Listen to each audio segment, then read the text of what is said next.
The racial wealth gap that allegedly exists in America is really just a hybridized version of pocket watching. That's all it really is. It's just pocket watching. Hello everyone, this is Emmanuel Cook. We will be reacting to a new video today, so make sure you guys like, comment, and subscribe down below, and let's get into the video.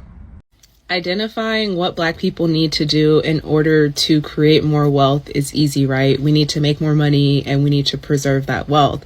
But the things that we need to change in order to be able to make more money and in order to be able to preserve more of our wealth is a lot more complicated. The Black Panther Party and their pillars are a perfect example of what the Black community needs to be able to do. First and foremost, political education.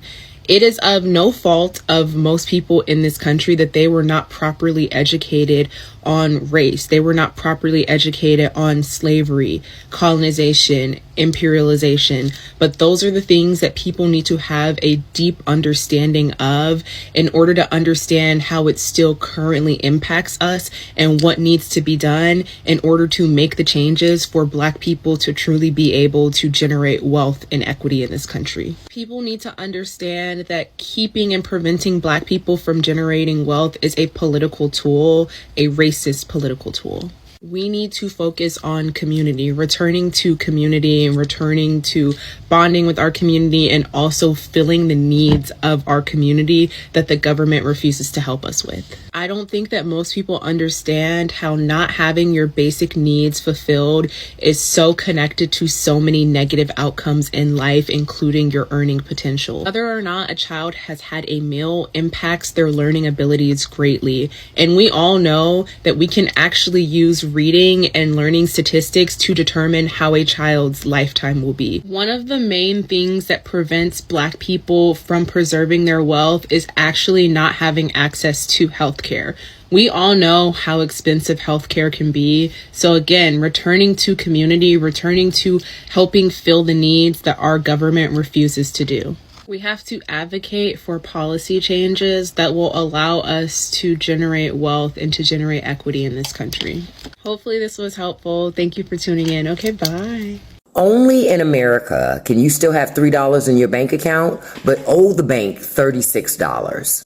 See, this is a part of the poverty hustle, specifically the part where banks pretend to be helping you, but are actually mugging you with paperwork and a smile. So think about it. You go to swipe your debit card at the gas station for $7.49. You thought you had enough, but surprise, you don't.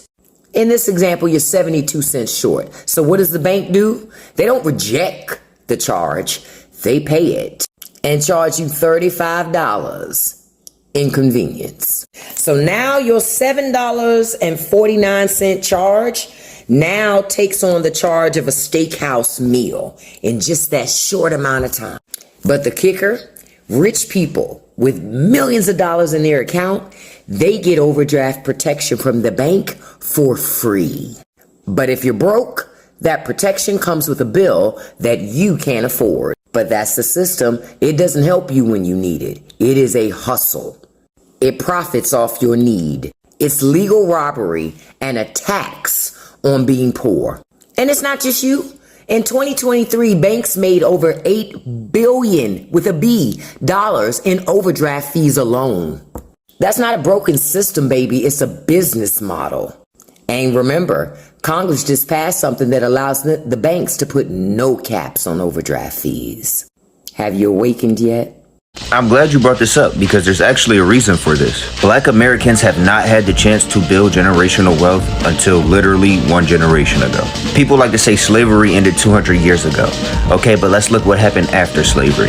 After slavery, there was still Reconstruction where Black people were basically legally allowed to be killed for no reason. The KKK was rampant around this time and they literally had no regard for Black lives. Let's go after the KKK though.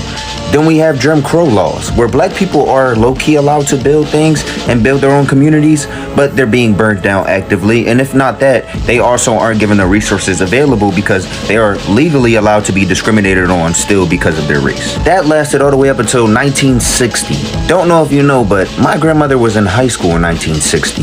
So let's just think about that. Then we get into other things like redlining. When you go to black neighborhoods, especially back then, it's better now, you could say, there were no banks, there were check cashing places. We didn't have time for thriving communities because every time we did, it was either burnt down or it was gentrified and put with things like fast food and fast ways to spend cash. If you notice the difference in infrastructure, yes, 100%. So yeah, you could say black people aren't inherently good at spending their money, but there's a reason for that. Through a lot of lack of education and the inability to build wealth for the longest. Because I don't know if you noticed this, but a lot of people who are in high positions get that because they have inherited these positions or this wealth. Not to mention, either way, black people having one of the highest dollar amounts in America still shows that we affect the American economy a lot while not being put in these positions. So you can say that all you want, but it's not going to negate the fact that black Americans have a huge impact on America's GDP and how we run. There's a real difference in if you are in poverty in a place that is a jumping off point or poverty that's a place of this is where people have resigned themselves to being and there is no real attempt to get out. I was born into the first, but spent my formative years at the second, at the jumping off point, and then when I was about 12, we moved to the third point. But then I had my dad, who was, I don't know, middle class-ish, lower middle class maybe, and so I had proximity to some wealth. So I've seen it all, and it is so much easier to earn money, to learn how to earn money, to make connections, to succeed when you are born into some level of success. And our American dream is supposed to be that no matter what state you're born in, you can achieve this decent quality of life. And so America has been failing us at that dream for at least the better part of a half a century. All right, here's the thing about building wealth in this country. In most cases, most people will never achieve the American dream. And the main reason is because they start from so low down in poverty that it is extremely hard to earn more than you need to live and actually have money to invest into your own business or invest in stocks or real estate or any other assets. And especially in this specific economy, it is extremely hard to build wealth. Most people are living paycheck to paycheck. That is the main issue, is that in order to build wealth, you have to earn enough to live. And not only that, but you have to earn extra money to reinvest in the American dream. And not only that, you have to continuously make good choices for your life. And most people do not make good choices for their life. We all make mistakes, especially financial mistakes. And then we pay for it later on down the road. And the poorer you are, especially in this country, the less you can afford to actually make mistakes. And the more you get down the hole. And then you set yourself up for a lifetime of struggle and disappointment. And unfortunately, we have to buy our freedom in this country. And it's kind of ridiculous. If everyone is the boss, then who's going to be the employees? I'm not saying this to discourage anyone from starting a business if that's what they truly want to do, but we need to be serious about a few things. First and foremost, running a business is very difficult, and not every person is meant to run a business, and not every person is meant for the lifestyle of entrepreneurship, okay? Despite all that comes with working in corporate America, corporate jobs are very stable. You have stable income and stable benefits. That goes out the door oftentimes with entrepreneurship. On top of that, y'all, you are still a part of the system. This talks about how Black business owners are more likely to have to use alternative forms of financing because we have such a hard time getting capital, okay? Most people who are starting their businesses are using funds from their 9-to-5 jobs to start them. Again, you can't escape the system. That is why this is called systemic racism and why one solution is not going to fix everything. You have to change the system. 8 out of 10 Black-owned businesses fail within the first 18 months. It can take years for most businesses to become profitable. This may be a solution for some individuals, but this is not a solution for our entire community. The only solution, the only thing that's going to create lasting change is changing the system. Somebody had tried to make a comment on my natural blonde hair. I hope y'all have a Merry Christmas. Thank you for tuning in. Okay, bye. So what I need you to do is engage with this video so at least I get paid for it, because they really about to come for me. Because as a black woman, I'm not allowed to empathize with white people. But I can only imagine how frustrating and infuriating it has to be for the average white American. Okay, the teacher, the police officer, the Publix employee, the postal worker, the nurse, the lawyer, the bus driver, the maintenance person, the plumber, the electrician, okay, so on and so forth, because white people hold regular blue-collar American jobs and these white-collar jobs too, as a matter of fact, and leading a school, leading a nonprofit. Any of them. I can just imagine being any of these people, having to sit up and listen to people like Michelle Obama and Oprah Winfrey and Beyonce scream, sing, cry, and talk about the struggles of being black. Y'all act like every white person in America is highly privileged. I watch Love After Lockup and see plenty white meth heads. I've worked amongst white people who work next to me. I've worked with their children. They're struggling, just like everybody else is struggling. I've visited prisons that are full of white guys. I go get my groceries scanned by old white ladies all the time. This belief that all white people in America are privileged is so toxic, especially when it's being perpetuated from the most privileged people in our country who happen to be darker than I am. That makes absolutely no sense. And then they're not allowed to express any level of frustration, because when they express their frustration for this nonsensical belief that is being perpetuated, now they're racist. They can't stand up for themselves. They can't defend themselves. They can't speak up for themselves at all, because if they say anything, they're racist. These people can't win for losing. And y'all not trying to hear them. Then y'all get on the internet and just openly bash white people on a constant basis. And when they finally get fed up and blow up, then they're the problem. You're pushing them there. They are being openly and actively antagonized. Let's use our common sense is all I'm saying. Why do black people have a problem with being shown an example that has been proven to work for another race? And as soon as I get on here and say, oh, this is working for our white constituents, why can't we do the same? Why do y'all automatically associate that with somebody that wants to be white? I don't want to be white, baby. Newsflash, the richest people on earth are white. No matter whether they stole it or it was given to them, they're not us.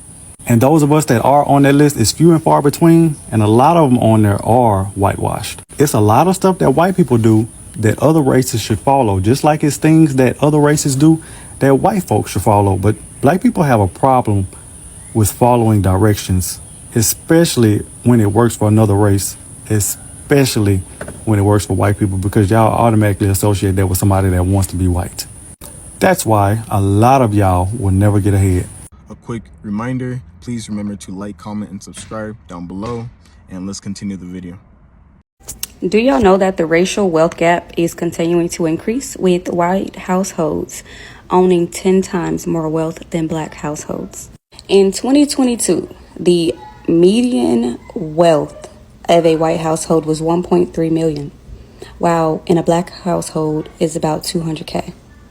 As black people, we have conquered the education phase, being the most educated. But what are we going to do to close in this wealth gap? Our ancestors will be proud that we got the knowledge, but now we got to get the money. We got to own this. We got to own some stuff. I believe that should be the next plan for black people, or this wealth gap is going to continue to get bigger. I am so happy to see that we're talking about the racial pay gap in influencer marketing. This is something that I've researched extensively. I mean, as a neuroscience major and an influencer talent manager of her own agency, this is my bread and butter. We are not talking about the numbers. There is a 35% pay gap between white and black influencers. The gender pay gap in America is about 15%. I think the juxtaposition of those two numbers alone shows you how extensive this issue actually is. So yes, this pay gap is because there's a lack of pay transparency in this industry. A major factor in this conversation is that majority of the people, the influencer managers behind the budgets and behind the casting for these campaigns are white. And they're young. Remember that this is an industry that is based off of like connections and social status. So if you're white and you're young and you're casting for a campaign, like I'm gonna cast the girlies that I know, right? And that's probably not a lot of diverse creators. Let's just be real. The biggest part about this conversation that I think we're all missing out on is that there is a lack of pay transparency, yes, but there is no market rate standard. There is no market rate value to what we can put on an influencer with 100K versus an influencer with 1 million followers.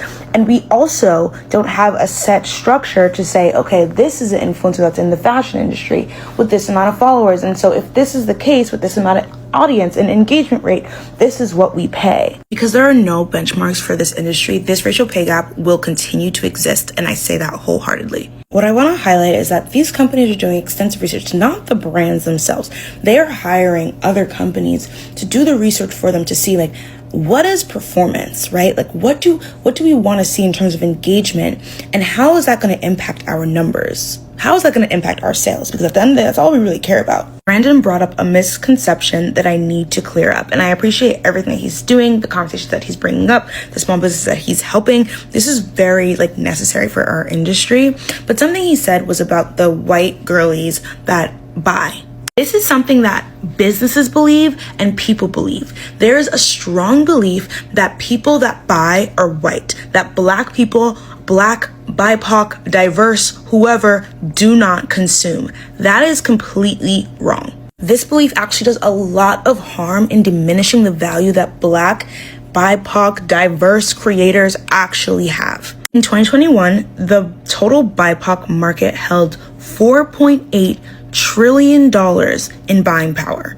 I can lay out the numbers, but a large percent of our valuable consumers are people of color, which means they're reached through influencers of color. Companies believe this, though. Companies believe that black people, people of color, don't buy, and this is an issue. But you have to look at the facts. We are one of the most loyal consumers. When we find something that we like, we stick to it. Your mom probably is still buying Dove. She's been buying Dove for however many years. When you find something that you like, you're a very, very loyal consumer. It's a very misconstrued belief that we do not buy. And that is the excuse that a lot of these companies take and run with why they don't want to work with people of color, why they don't want to work with black influencers, why they don't want to work with Hispanic influencers, Asian influencers, because they don't buy. Wrong. I love this conversation. If you can't tell, I am passionate about this conversation. Honestly, I've looked into how do we fix this, right? How do we gather the information that we need in order to fix this? And I think that this video, if the influencers that are having conversations now are willing to share the information that I need, that we need in order to get this into a system, I'm all over it. I'm ready for it. This is something that needs to happen, but it will only happen if we're able to make benchmarks, if we're able to make these direct correlations with what the value, and unfortunately that is the truth, what the value that these businesses are getting in the exchange to that person's audience and their engagement. To black influencers, I'm speaking directly to you, ask for more. Ask for more. This is a conversation that I have on the daily. And at this point, I just tell brands, are you taking into consideration the pay gap? Are you taking into consideration that these black influencers get paid less? Are you literally comparing the numbers that you're paying other white influencers on this trip, on this deal, on this campaign, and looking at the number that you are offering her right now? Are you? Are you? Because if you aren't, then you need to go back to your team, recrunch the numbers, and find the budget. Thank you. We do not see color whatsoever. Let's take an opportunity to talk about the racial wealth gap here in New Orleans. Around the US, you can expect to see that white families make about 6 times more than black families. But here in New Orleans, it is 13 times. So more than double the national average. If you look around New Orleans neighborhoods, many of them are segregated in a way. Not literally, you can move wherever you want, but there are definitely predominantly white neighborhoods and predominantly black neighborhoods. Those predominantly black neighborhoods tend to have a way lower property value. The average white household here makes $55,000 more than the black household. And unlike other cities around the US, money plays a huge role in education here. We have a corrupt charter school system, only one real public school, and the rest are private schools. Where I grew up, you can get a private school level education for free. While that may exist here in New Orleans, it's really hard to get into. So if you have less money here, you are more at a disadvantage than if you have less money in other parts of the country, because education is the way that you get your leg up in the world, because you go to college and you get a good job. That is so much harder to do here. So that is why from the very beginning of your life, that racial wealth gap matters and why cycles happen. And just being Black in New Orleans in general, there's a reason people come from all over the country, Black people.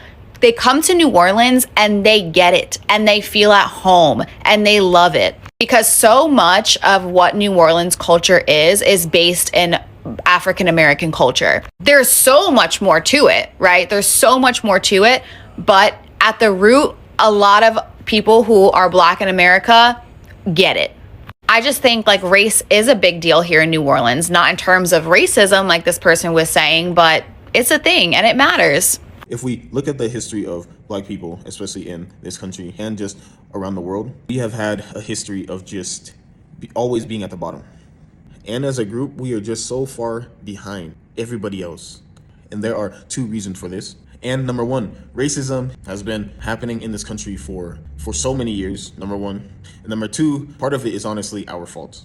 I think that she already explained the race issue in this country, so I won't get into that per se.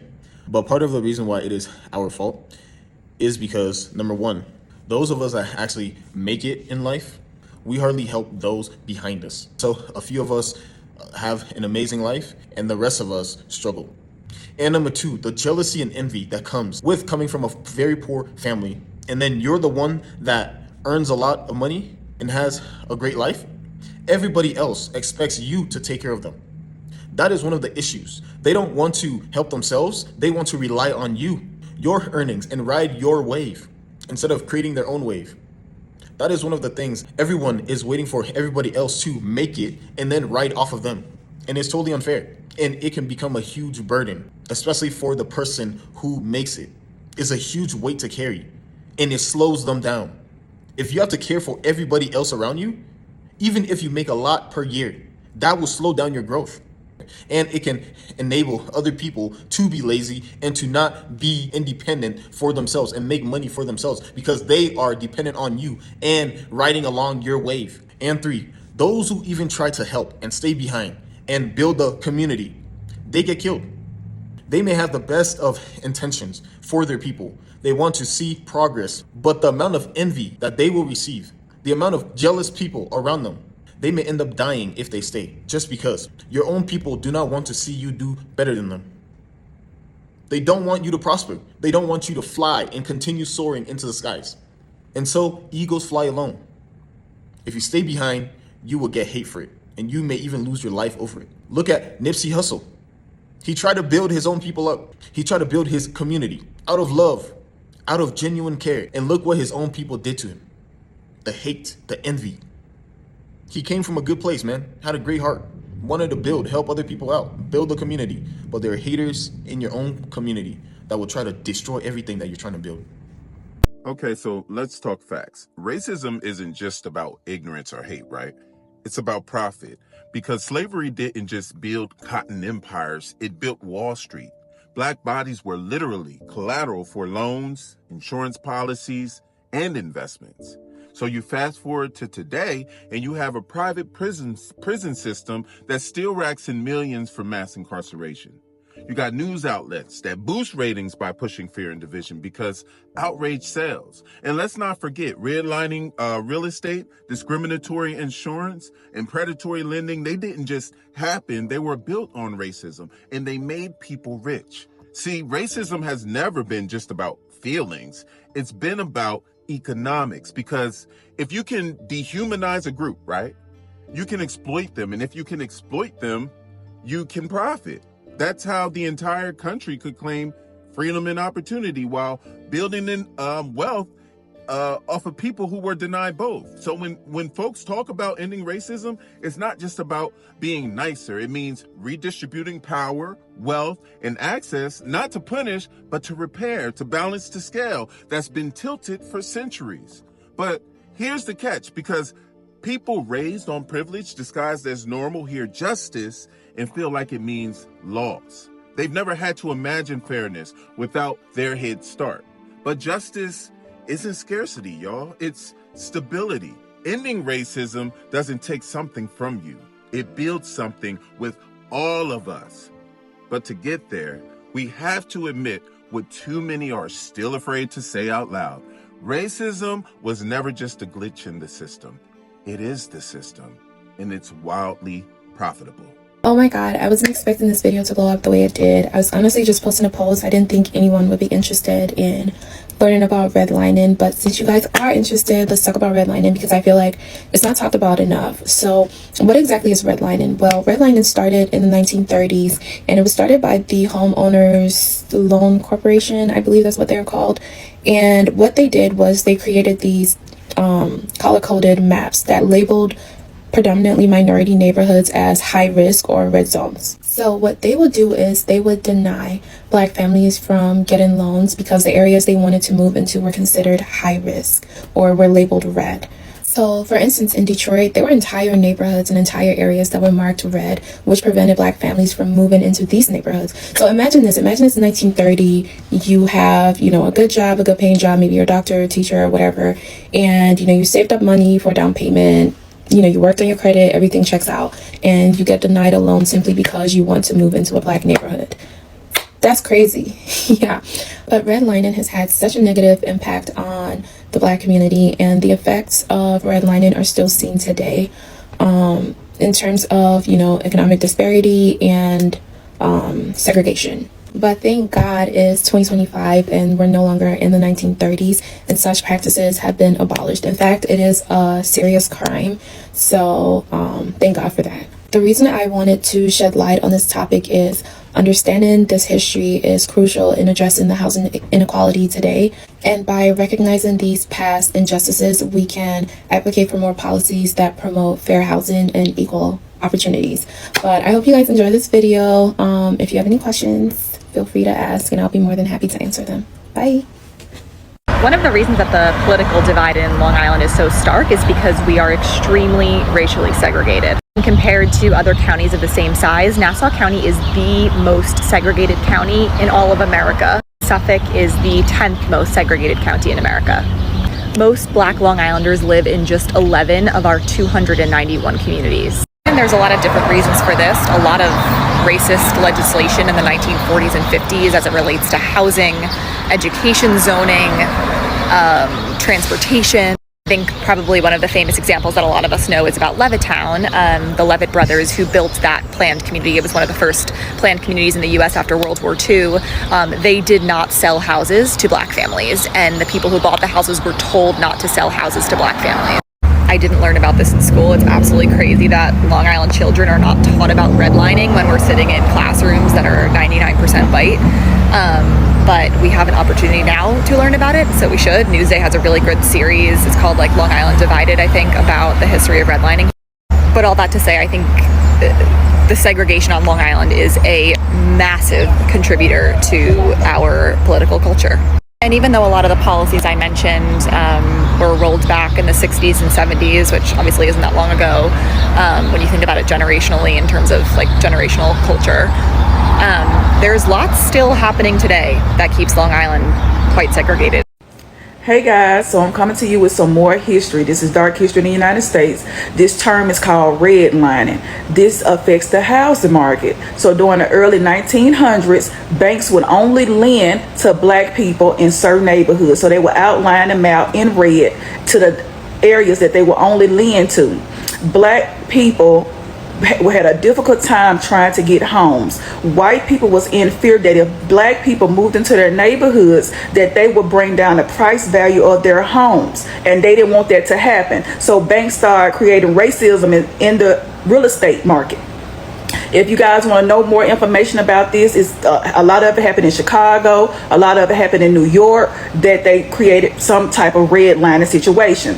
It is against the law right now. Do it exist? Absolutely. It was just a story about 2 years ago where a couple went to try to sell their home, and they were black, and the bank gave them less than what they felt like their house was worth. So they got a white friend to go to their home, pretend like they were selling a home, and the lender gave them above way above what they gave the black people. So if you want to know any more of your history, please get involved and stay connected. Yes, there is history of why we are behind, but there's also internal struggle. There's also things in the present day that we do that holds us back. In black culture, we are really bad at spending money. We waste so much money on things that do not matter. On shoes, on clothes, on keeping up with the Joneses. It's literally in our culture. We have had lack for so long.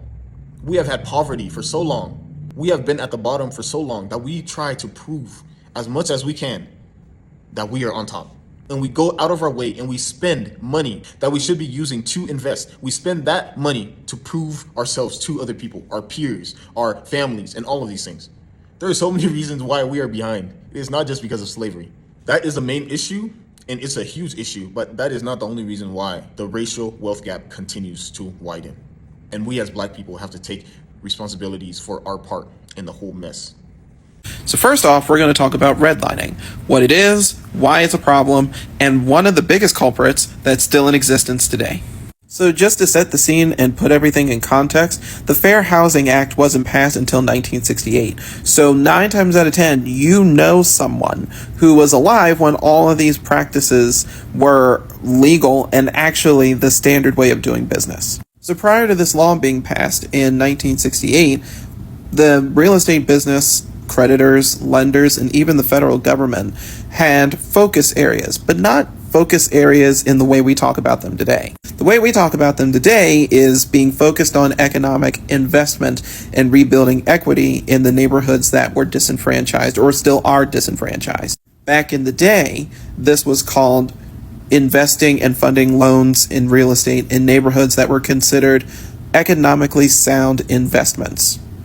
It is exactly what you think it sounds like. And because even back then, the government was insuring certain types of mortgage loans, it was the Federal Housing Administration, the FHA, that was tasked with enforcing the geographical red lines and racially motivated red lines that basically said, you can issue loans in this neighborhood if you want to, but the federal government is not going to insure it because that neighborhood is on our list of risky investments. So even if people were personally qualified for the loans that they were applying for, if they went into a redlined neighborhood, they would be denied that loan because it would be considered too risky for a lender to extend credit in that area. Because of where it's at on the map, it was perceived to be an area where borrowers could default. But all of this was driven by not the rate of default for these areas, but the racial profile that made up that neighborhood.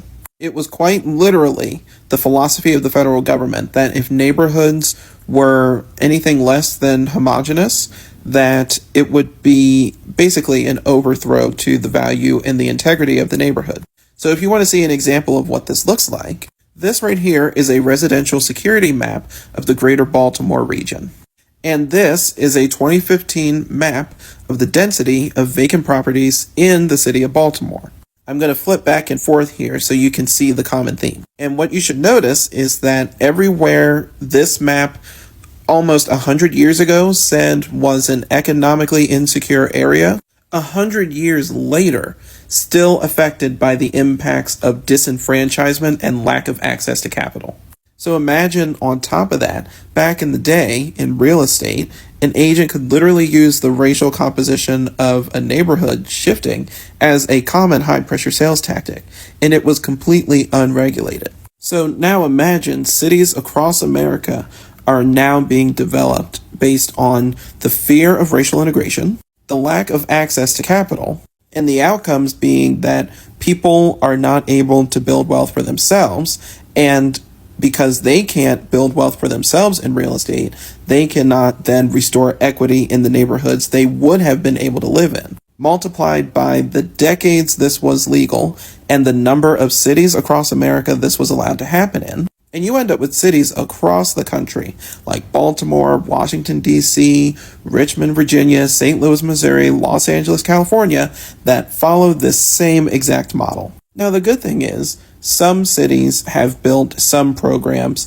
that specifically target and specifically benefit these areas. Baltimore for a long time had a house for a dollar program. They had vacants to value. They have historical district reinvestment programs and tax credits. But honestly, when the statistics are that stark, I don't know if there's a ton of programs and resources that go far enough to address that 100-year perpetual disenfranchisement and the allowing of lack of investment in these areas. I don't know if there's a single answer that addresses all of it 100%. But now the regulations and the laws and the programs that are in place do start to give a second opportunity, not just for these neighborhoods that were previously and still continue to be disenfranchised, but for people to get into home ownership. Because nowadays, real estate is an incredible vehicle for personal wealth, but it also really does something. Home ownership really does something to stabilize communities and allows people to feel a sense of ownership, not just financially, but social ownership in the areas that they live in. If America decided to be accountable and paid Black people the reparations, racism would end in the next 50 years. There would no longer be racism. And I say that because when you take accountability and you do that on a national stage, the rest of the world is going to follow. Once you admit that you were wrong for creating racism, things will change drastically in the whole world. I don't know if it will ever happen, but I mean, it's makes a lot of sense to me. I appreciate you guys watching the video today. Please make sure to like, comment, and subscribe down below, and I'll see you guys in the next video.